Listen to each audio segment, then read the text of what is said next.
A paz do Senhor, queridos! Estamos iniciando mais um vídeo do seu canal EBD Fácil e Motivadora. E no vídeo de hoje iremos comentar a lição 7, que tem como título Cristo é a nossa reconciliação com Deus. Amém? Não se esqueça, meu irmão, de se inscrever no nosso canal, compartilhar o nosso vídeo, deixar o seu joinha, amém? A última lição ficou com ruído de fundo, não sei o que houve na gravação. Hoje troquei de fone aqui para ver se melhora um pouco. Se Deus quiser vai melhorar. Eu tinha comprado um fone novo e já estava fazendo com ele. As últimas lições estavam saindo boas, só que a última saiu com ruído de fundo. E agora eu tive que voltar para o fone antigo para continuarmos com nossos subsídios, para não ficar aquele incômodo no ouvido, amém? Então vamos lá, lição 7, Cristo é a nossa reconciliação com Deus, amém? Texto áureo encontra-se em Efésios capítulo 2, versículos 14, que fala: porque ele é a nossa paz, o qual de ambos os povos fez um, e derribando a parede de separação que estava no meio. A verdade prática nos fala: ao morrer na cruz do Calvário, Cristo reconciliou os eleitos, desfazendo a inimizade entre Deus e os homens. A leitura bíblica em classe encontra-se no livro de Efésios, capítulo 2, dos versículos 14 ao 19. Amém? Irmãos, na descrição desse vídeo nós temos um teste online. Eu gosto de falar sempre em todos os nossos vídeos desse teste online, que é uma forma de incentivar os irmãos a estar lendo a lição bíblica. É um teste online baseado apenas na lição bíblica. Amém? Que Deus abençoe. Vá lá, irmão, teste seu conhecimento, veja quanto vocês acertam. Amém? Vamos lá iniciar a nossa lição bíblica. O primeiro ponto da lição fala: Cristo desfez a inimizade entre os homens. Está dividido em 4 subtópicos. O primeiro, a parede de separação. A derrubada da parede da separação, o conceito da lei dos mandamentos e a revogação da lei dos mandamentos. Então vamos lá comentar um pouco sobre o primeiro tópico, subtópico desse primeiro tópico, a parede de separação entre os homens. Então, meus irmãos, a paz entre judeus e gentios exigia a destruição dessa parede de separação que estava no meio, conforme fala o versículo 14 do capítulo 2 de Efésios. Nenhuma distinção por cor, conflito ético, separação por classes ou divisão política era mais absoluta que a barreira que existia entre os judeus e gentios no primeiro século. Quando Paulo escreveu essas palavras em Efésios, a parede de separação ainda era uma característica proeminente do templo judeu de Jerusalém, porque aquele templo ainda existia, ainda estava lá. Então, em Jerusalém, entre o recinto do templo propriamente dito e o pátio dos gentios, havia um muro de pedra, meus irmãos, no qual existia uma inscrição. Essa inscrição encontrava-se em grego e em latim, que proibia qualquer estrangeiro de entrar, sob pena de morte. O próprio Paulo quase foi morto 3 ou 4 anos antes por uma multidão irada de judeus em Jerusalém, que acreditavam num boato de que havia levado um gentio de Éfeso. Esse gentio tinha por nome Trófimo, para dentro do templo. Este episódio se encontra lá no livro de Atos, capítulo 21, dos versículos 27 ao 32, meus irmãos. Então essa parede, existia uma parede de separação entre homens e judeus. E esta parede é a que tinha que ser derrubada. Por isso vem aqui o ponto 2, esse do primeiro tópico fala: a derrubada da parede da separação.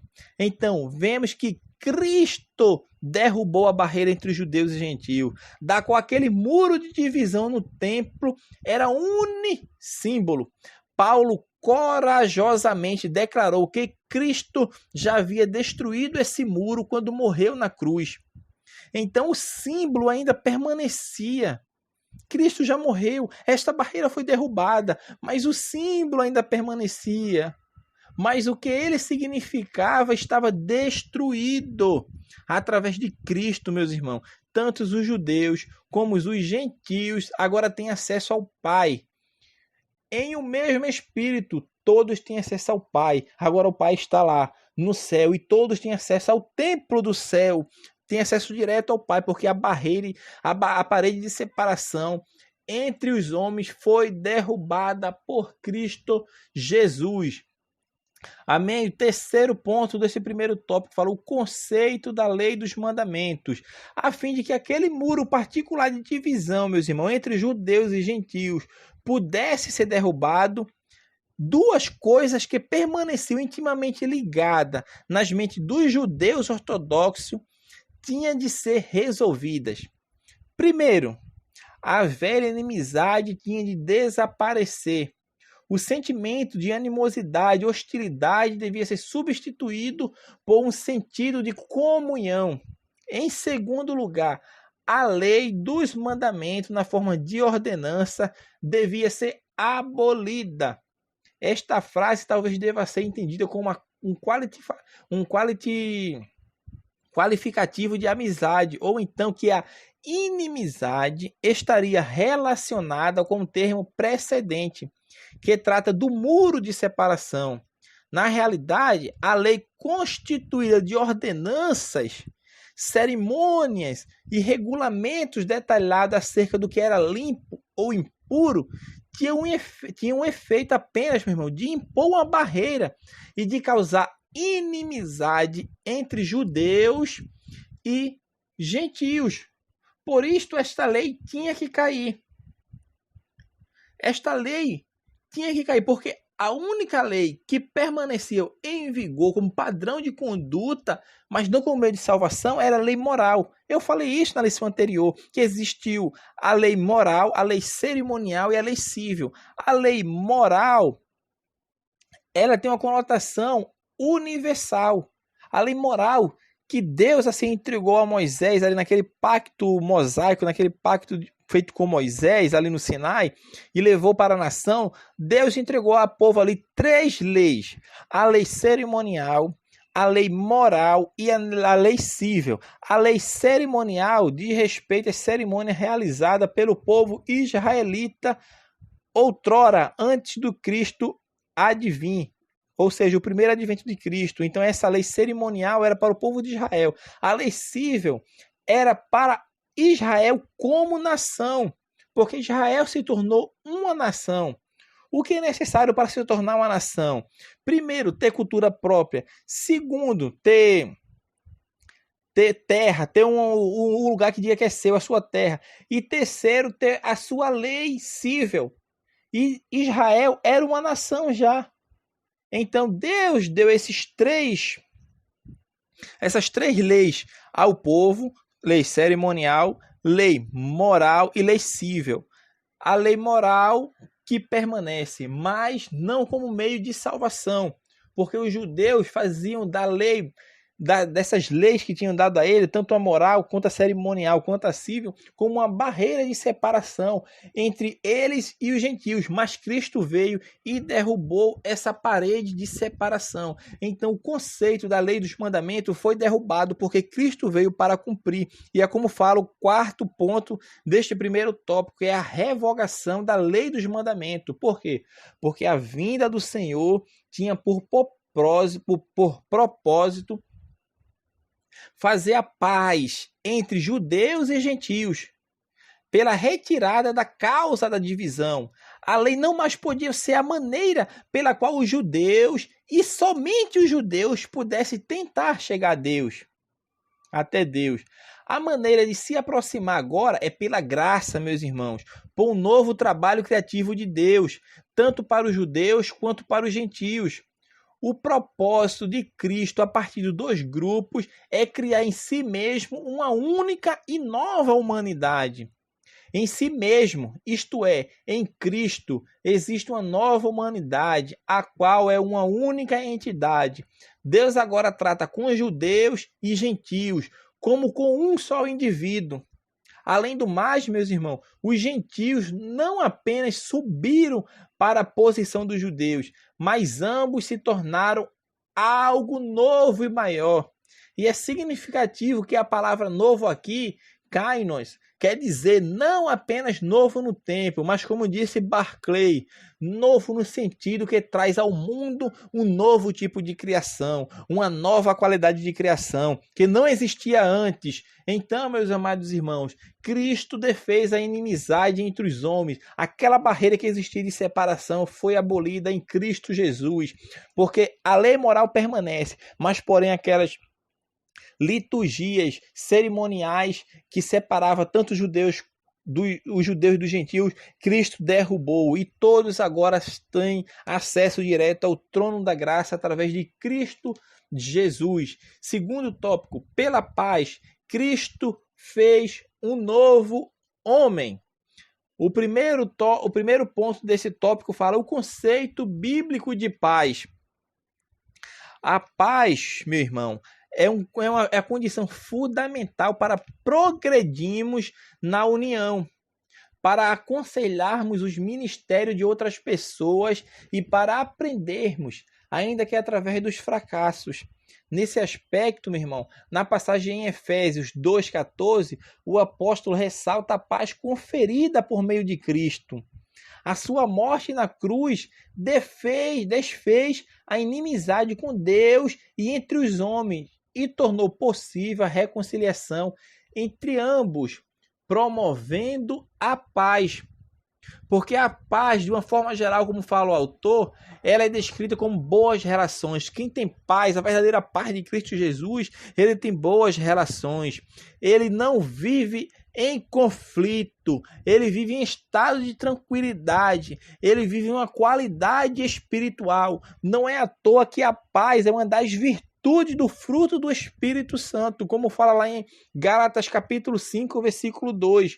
Então tenhamos paz, irmão. O verdadeiro conceito bíblico de paz é isto. O mundo está pegando fogo, o mundo está desabando, o mundo está em desacordo com a palavra de Deus, mas você tem tranquilidade no seu coração, você tem paz, porque a paz que Cristo nos dá é a verdadeira paz. O mundo está muito errado aí. Vai buscar paz, é caminhada da paz, solta a pomba branca, com bandeira branca, mas ninguém tem Cristo ali. Então aquela é uma paz falsa, porque o próprio Cristo falou, a paz que eu vos dou não é a paz que o mundo vos dá. A paz que eu dou é que gera tranquilidade, gera refrigério, gera calmaria. Tá tudo uma tempestade ao seu redor, mas Cristo estava lá, dormindo no barco tranquilamente, porque tinha paz. E esta é a paz que Cristo está fazendo um novo homem. Então, pela paz, Cristo fez um novo homem. Amém? Então, este é o conceito. A paz que é uma condição para progredirmos na união. Amém? Então, vamos lá. O segundo ponto deste tópico fala: Cristo é o motivo da nossa paz. Obviamente, Cristo é o motivo da nossa paz. Não é suficiente dizer que Cristo traz a paz, não. Não é suficiente dizer isso, porque Ele é a nossa paz. Eu não posso apenas dizer, é só dizer, Cristo que traz a paz, Cristo que não traz a paz, não. Cristo é a minha paz, Cristo é a minha paz, esta é a minha bandeira, Ele é a minha paz. Então, à medida que os homens passam a estar nele e continuam a viver nele, encontram paz com Deus. E desta forma também um ponto de encontro com o seu semelhante. Quaisquer que tenham sido anteriormente as divisões de cor, de raça, de posição social ou credo. Ele veio com este propósito, meu irmão, para ser o príncipe da paz. E, de fato, foi assim que os profetas predizeram a sua vinda. Vou deixar algumas referências para os irmãos. Em Isaías 9:6, fala lá, Cristo, príncipe da paz. Isaías também 55 fala lá de Cristo como a nossa paz. De Miqueias 5:5, Ageu também falou em Ageu 2:9. Zacarias também não falou disso, falou em Zacarias 9:10. Então, meus irmãos, Cristo é o motivo da nossa paz. Ele não apenas trouxe a paz, mas Ele é a nossa paz. Cristo é a nossa paz. Em nome de Cristo Jesus, nós temos uma bandeira da paz. É a paz que gera tranquilidade. O mundo está passando por um momento difícil com esse coronavírus, em que você vê as pessoas perturbadas, não sabe o que fazer, mas quem tem Cristo está com seus pés firmados na rocha e tem a paz. A paz que gera tranquilidade, a paz que gera conforto, a paz que gera esperança, porque nosso tesouro não está nessa terra, mas está no céu. Está no céu, amém? O terceiro ponto e o último desse tópico fala nova humanidade formada pela paz. Então, o novo homem não será nem judeu nem gentio, mas será formado pelas duas partes, como uma nova criação em Cristo. Então, a variedade de distinções que previamente haviam causado as principais divisões e barreiras na família humana não será mais permitida em Cristo, meus irmãos. Não será mais permitida em Cristo essas barreiras. Isso que gerou distinção, que havia lá causado divisões, barreira, acabou. Isso não é mais permitido em Cristo. Somos todos um só povo nele, igualmente herdeiros da graça. A paz e a unidade entre judeus e gentios exigiam que ambos fossem reconciliados, mas essa reconciliação acontece pela cruz, com Deus, em um corpo. Isso pressupõe que tanto judeus, meus irmãos, como gentios eram pecadores separados de Deus. Todos eram pecadores separados de Deus e necessitavam da morte expiatória de Cristo a fim de serem reconciliados com Deus. Então, sua inimizade, que foi condenada à morte na cruz, agora era tanto horizontal como vertical, isto é, uma hostilidade entre povos não regenerados e Deus, e entre grupos hostis, tais como judeus e gentios. Então, o milagre, meus irmãos, da reconciliação resultou em uma nova entidade espiritual chamada um corpo de Cristo. Então, meus amados irmãos, este ponto 2 aqui, nós encerramos falando sobre a paz que gera em Cristo, a paz que vem de Cristo, o conceito bíblico de paz, a nova humanidade formada pela paz. E Cristo é o motivo da nossa paz. Cristo não veio somente trazer a paz, Cristo é a paz, Cristo é a nossa paz. E o terceiro e último ponto, tópico da lição, fala pela cruz, reconciliado com Deus no corpo. Ou seja, primeiro ponto fala que Cristo se fez maldição por nós. Por que Cristo se fez maldições por nós? Porque ele foi condenado, meus irmãos, à morte de cruz. E isso era um sinal de maldição e profunda humilhação.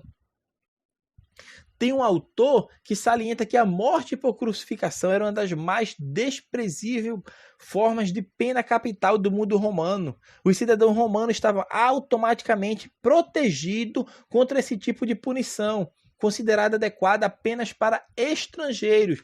Então, meus irmãos, o romano ele estava isento de sofrer uma condenação por cruz, porque era um sinal de maldição, era uma humilhação profunda. Então, o martírio da cruz era ultrajante e desumano, meu irmão. O réu era fortemente açoitado. A gente já sabe mais ou menos o que acontece. Era açoitado de várias formas. Aquele chicote que tinha nas tiras de couro com chumbo ou osso nas suas pontas. E após aqueles flagelos dos açoites, meu irmão, o condenado era obrigado a carregar ainda publicamente a sua cruz até o lugar da execução. Imagine só que profunda humilhação. Por isso Cristo se fez maldição por nós. Cristo se fez. E o Cirineu, meu irmão, foi um dos que ajudou a Cristo. Eu não duvido, eu nem me receio em falar que foi um ato de constrangimento ele ajudar Jesus naquele momento ali, porque era um sinal de maldição, era uma profunda humilhação, irmão. Após uma noite de tortura e acoite, Cristo ali estava fraco demais para carregar sua própria cruz. Isto revela que a intensidade do sofrimento que Cristo sofrera antes mesmo de ser crucificado, ele sofreu, foi por mim e foi por ti. Por isso ele se fez maldição por nós. Entretanto, meus irmãos, por amor, como cordeiro mudo, ele submeteu-se ao ultraje e não abriu a sua boca. Foi levado ao matadouro em silêncio. Diante dessa humilhação, irmão, e dessa desonra pública, degradação do ser humano, vergonha e vexame diante da sociedade, a morte de cruz era escândalo para os judeus, como fala lá em 1 Coríntios capítulo 1, versículo 2, o apóstolo Paulo falando. Por isso eu falo de Cristo, Cristo crucificado, Cristo que ressuscitou, porque a morte de cruz é escândalo para os judeus e loucura para os gregos, para os gentios. Apesar disto, Cristo não se deixou intimidar pela ofensa à sua dignidade e à sua honra. Ele suportou a afronta e os terríveis golpes desferidos contra a sua carne. Cristo, meus irmãos, levou a nossa culpa, derramou o seu sangue, entregou o seu corpo para ser crucificado e fez-se maldição em nosso lugar. Amém? Em Gálatas 3:13, deixo como referência para os irmãos ler. Então, meus irmãos, Cristo se fez maldição por nós. E através de Cristo, o segundo ponto desse tópico 3 fala reconciliado pela cruz. Porque a cruz de Cristo serviu de elo de reconciliação e também de destruição. Por quê? Porque a cruz foi o imã para a reconciliação dos homens com Deus, mas foi também o símbolo de morte e destruição das inimizades existentes entre Deus e o homem. Paulo afirma que Jesus evangelizou a paz aos que estavam longe. Quem estavam longe? Os gentios. E aos que estavam perto, que eram os judeus. Então nós somos reconciliados com Deus através de Cristo. Cristo que fez essa ligação, é a verdadeira religião. Cristo é a nossa verdadeira religião. Por quê? Porque ele fez a ligação, é religar o homem a Deus. Isso é através de Cristo que alcançamos essa reconciliação, através da sua cruz, sua morte expiatória, porque Cristo morreu por todos naquela cruz do Calvário. E o terceiro e último ponto da nossa lição e deste tópico é reconciliado na cruz em um só corpo. O versículo 18 do capítulo 2 fala como? Porque por ele ambos temos acesso ao Pai em um mesmo Espírito. Então, meus irmãos, a unidade espiritual de judeus e gentios em Cristo permite que tenham acesso ao Pai. Quem tem acesso ao Pai? Como? Então, é como isso? Então, vemos, meus irmãos, a Trindade em ação, quando o Pai, vemos a Trindade em ação, quando o Pai promove a unidade, ou seja, o Filho a executa e o Espírito Santo a mantém. O Filho é o mediador da nova aliança e aquele que padeceu uma vez pelos pecados, isto é, o justo pelos injustos, para nos levar-nos a Deus.